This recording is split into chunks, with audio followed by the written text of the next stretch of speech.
everyone, welcome back to our channel. Today we'll be cooking Guinness braised short ribs and Colcannon, I think it's called, for St. Patrick's Day. Here we go. So right now we have our braised short ribs. They've been marinating for a couple days.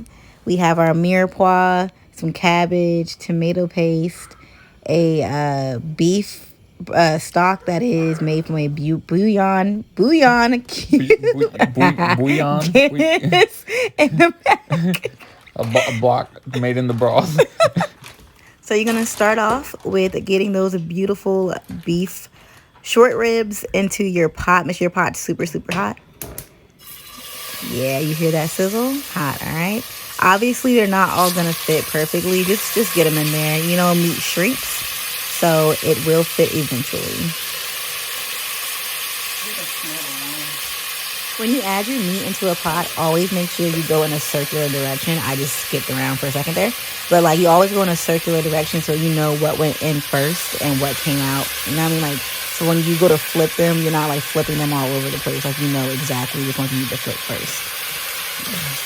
I feel like every time I make these videos, I just feeling. Like, you can tell, like, there's a whole week or two that goes by to make a video. It's not even, like, a whole 2 weeks. Like, my nails just grow incredibly fast. I just need to do my own nails at this point. And, ooh, look at that. Put the rest of that marinade up there.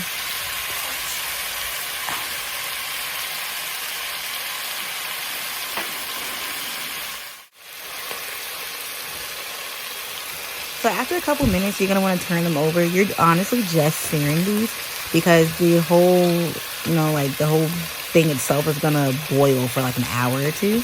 So you're really just searing these. You see, ooh, look at that. Hey. They're thick. Oh, and man, like beef tips are not cheap, okay? Well, I mean, short ribs, I'm sorry. They're not cheap, so remember that when you make those. They ain't cheap. So what you're going to do is you're going to take these out and put them off to the side.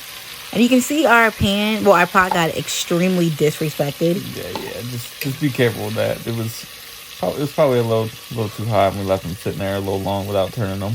Yeah, you definitely should braise these off on a cast iron and then make your whole pot off to the side. All right, next thing you're gonna add in here is your mirepoix. Mirepoix is celery, carrots, and onion. It is the Holy Trinity. Oh, there he goes, the Holy Trinity for a cook. Okay, mirepoix is French for the record. Mirepoix. It's French. Mirepoix.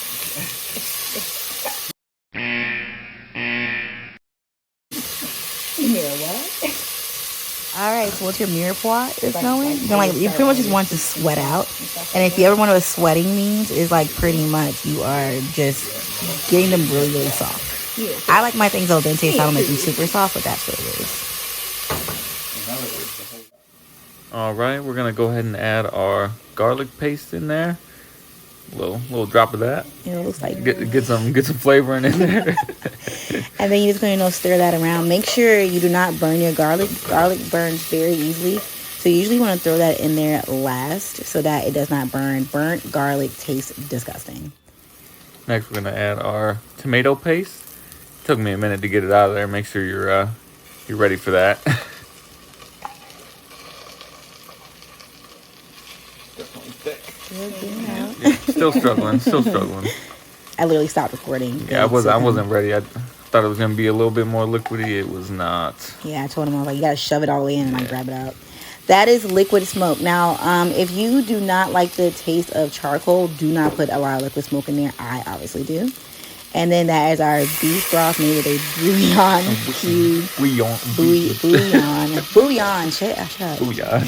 All right, and then that is a Guinness stout. Yep. Stout. Lord, we are like illiterate.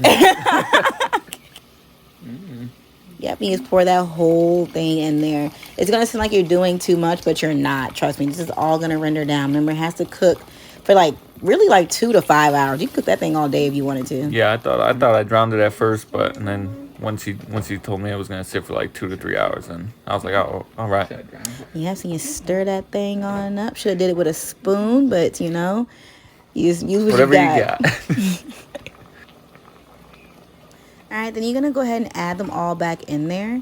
And when you put them back in there, I try to do fat side down just to render the fat a little bit more.